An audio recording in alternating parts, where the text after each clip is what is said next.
There's a city on Albania's coast that was, for a little over a year, an entire country. Not the capital of a country, the country. One government, one flag, one square where the whole thing began, and most of the world has never heard of it. I'm walking through its old town now. Quick note before we walk, this is 360. On your phone, move the device or drag the screen. On a computer, click and drag. In the YouTube app, you get the full experience. If you're in a browser, now's the moment to switch. VR headset, just move your head. Look around while I talk. There's a lot to see out here. I'm Scott Layton. This is Renaissance Spirit, and I'm glad you're here. I left the United States in December.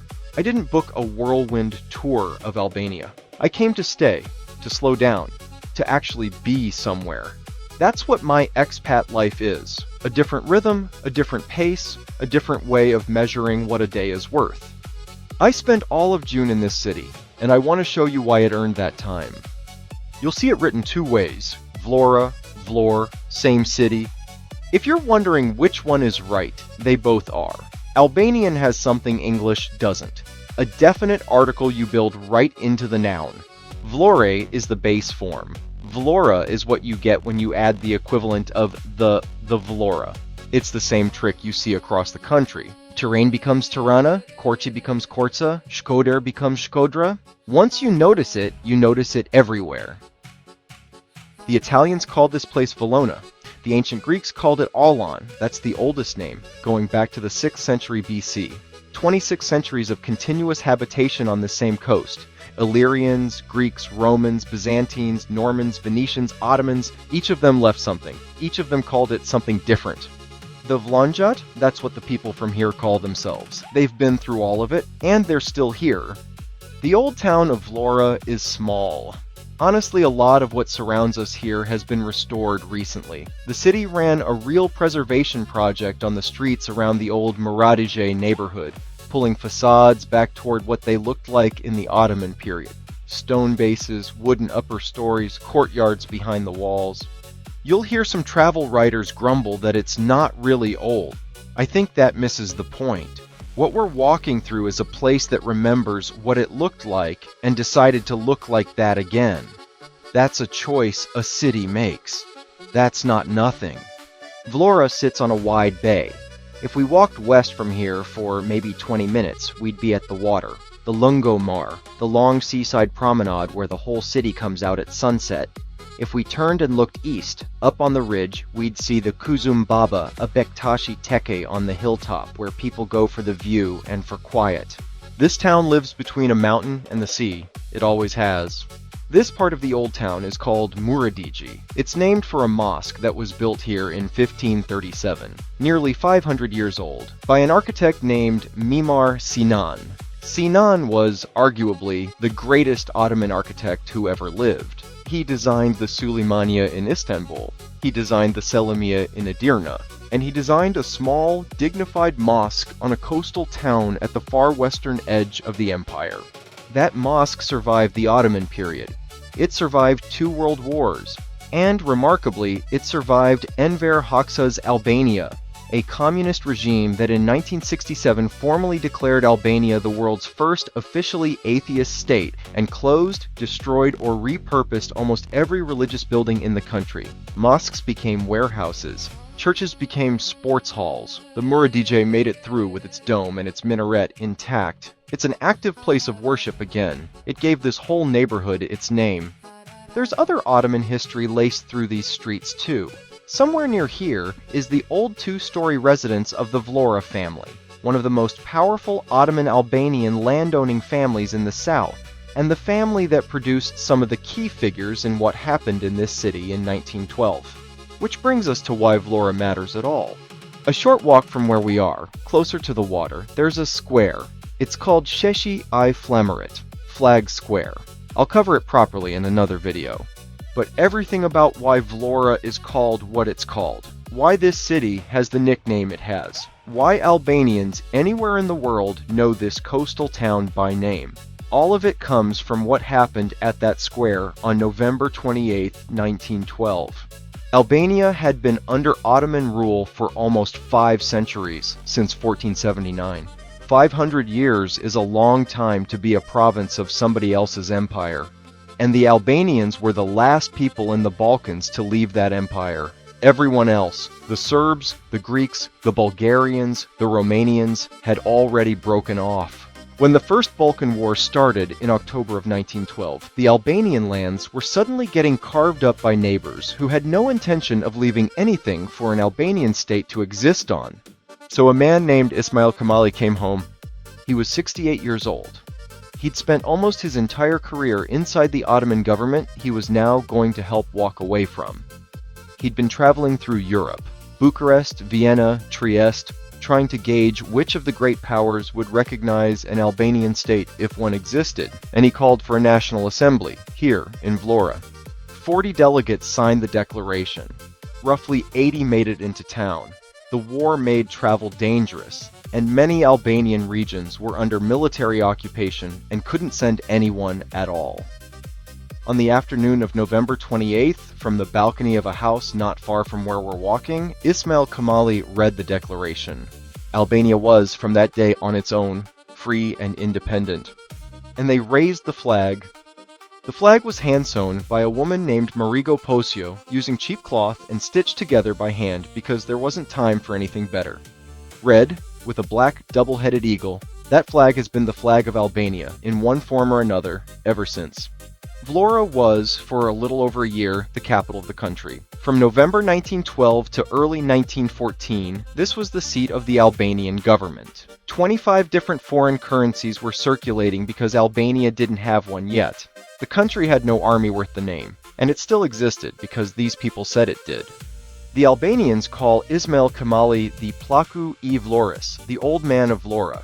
And when Albanians anywhere in the world, from here to the Bronx to Pristina to Skopje, celebrate November 28th, this is the city they're thinking of. Vlorë has an official title. It's called Qyteti I Pavarësisë, the City of Independence. Its motto is Per Here Kukezi, always red and black, the colors of the flag. That's what people mean when they call this town the cradle of the nation. It's not a tourism slogan. It's factual. This is the town the country was born in. If you want to see the room where Ismail Qemali's provisional government actually operated in 1913, the desks, the typewriters, the photographs of the people in the cabinet, the building is still standing, still preserved, and it's a museum now. The National Independence Museum. Worth an hour of your time on any visit here. Let's keep walking. There are about 83,000 people in Vlorë city's urban core, almost 140,000 if you count the whole metro area. Vlorë's population, as well as Albania in general, has been declining for years as the young go abroad, looking for more opportunities elsewhere. It's the third largest city in Albania after Tirana and Durrës, and the second largest port, big enough to have a real economy. The port, the university, olive oil, fishing, tourism, the food industry, some oil and gas out in the county. Small enough that after a week or two, you'll see the same faces at the same cafes every morning. The people here call themselves Vlonjat, the men, and Vlonjati for the women. They have a reputation among other Albanians for being direct, proud, a little stubborn, warm once you're in. I found all of that to be true. This whole southern coast is Liberia, Lab Country, an old distinct region of Albania with its own dialect and its own musical tradition. Isopolyphony, which UNESCO recognized as a masterpiece of the oral and intangible heritage of humanity. It's a style of singing where multiple voice parts move against a drone, and there's nothing else in the world quite like it. If you ever hear it live in a village taverna in the mountains behind this city, you don't forget it. The food in Vlorë is coastal. This isn't the same country you eat in up in the mountains. Fish grilled whole over coals with olive oil, lemon, and salt. That's the local grammar. Mussels from the Bay of Vlorë and from Narta up the coast, farmed in the lagoon there for generations. Byrek in the mornings, flaky pastry with spinach, cheese, or meat, the same thing you find all over the Balkans, but done, I think, especially well here. Tave kosi, lamb baked in yogurt, is more of an inland dish, but you'll find it on menus. And reiki, of course, the Albanian grape or fig or plum spirit that shows up before, during, and sometimes instead of a meal. The coffee culture is real. People sit for hours. That's not laziness. That's the point. I filmed this in June, which is the month when this city wakes up. May is still soft and quiet. July and August are packed. Albanian families from Kosovo and North Macedonia and the diaspora pour into the coast, and the beaches south of the city, the whole Albanian Riviera, get busy. But June is the sweet spot. Warm, the sea is swimmable. The water in the Bay of Vlorë is where the Adriatic and the Ionian meet, and you can taste the difference in the light on the water. The evenings on the Lungomare are long. Families are out. There's music some nights. The cafes are full but not crushed. The old town in June feels like it's stretching after a long winter and remembering that it likes company.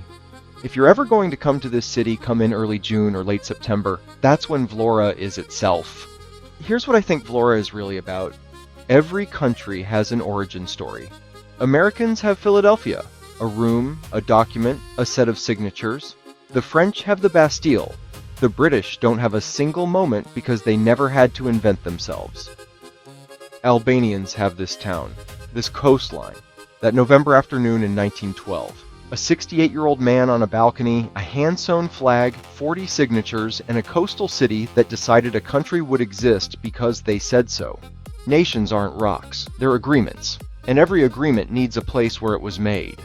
Vlorë is that place for Albania. That's why the boulevard has that name. That's why the nickname is what it is. That's why the whole city, when you walk it slowly, feels like it's aware of itself. Aware that it did something once that mattered, and that the memory of doing it is part of what it now is. I think all of that is worth remembering in relation to the Flamingo Revolution, the protests against the Trump-Kushner destruction of Sazan, and the Narta Wildlife Refuge here for yet another resort for billionaires. Imagine if Trump put a tacky hotel in front of Independence Hall in Philadelphia. The administration is already allowing for more development and extraction in national parks and protected areas in the US. I wish my countrymen were protesting in the streets as much as the Albanians are. I think there's something worth taking home in that places that know what they are, that remember what they've done, that hold on to their own story on purpose, those places teach you something about what a city can be, what a country can be, what a life can be. If you like this video, I have more for you to explore with 360-degree walks from all over Albania on the channel, and soon in Germany, the Netherlands, and more. Some narrated like this one, some with just original music I composed for the location, letting the place speak for itself. Korça, Gjirokastër, Saranda, Berat, places most travel channels fly over on the way to Croatia. I stay, I walk, I record what's actually there. Subscribe if you want to come along. Look around while you're here. I mean that literally. There's more in this frame than you've seen. And if you ever do come to Albania, come to Vlorë. Give it a week, not a day. Sit at a cafe on the Lungomare. Eat the fish. Walk to Flag Square in the evening when the light is low and the monument is casting a long shadow, and stand there for a minute. You'll feel it. I'm Scott Layton. This is Renaissance Spirit. Thanks for walking with me.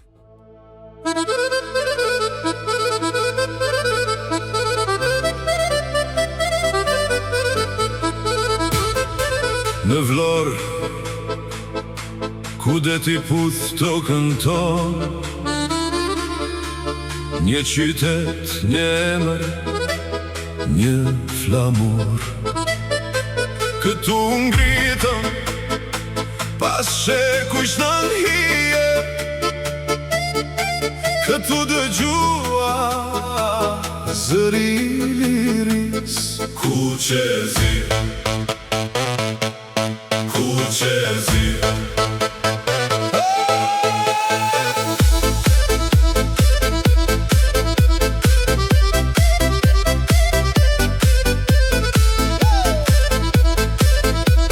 Në brigjet e Vlorës, mblodhen bitë e Shqipërisë, nga veriu, nga jugu, me një ndër me një zemër, dhe flamuri u ngrit. Qyteti, Qyteti.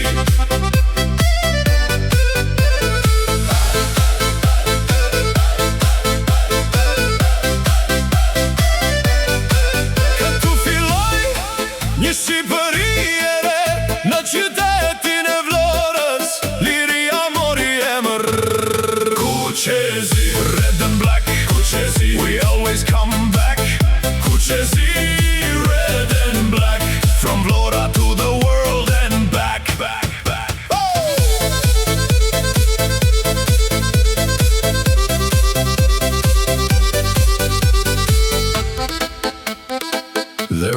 city by the shining sea, where a people stood and said, we will be free. After generations beneath another rule, a dream became a flag. A nation broke the chains that held it back. And on the shores where history changed, where every wave still knows the name, Vlora remembers, and we remember too. Vlora! Qyteti Pavarësisë, Vlora! Për herë Qyteti!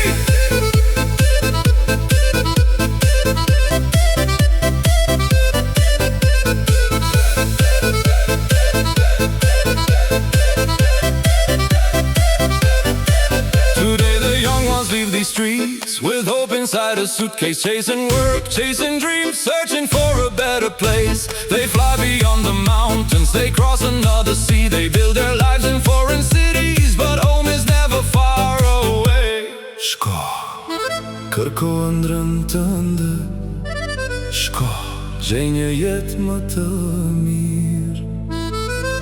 Por mos harro, deti të pret, Vlora të thërret. Qyteti, red and black, Qyteti, you can go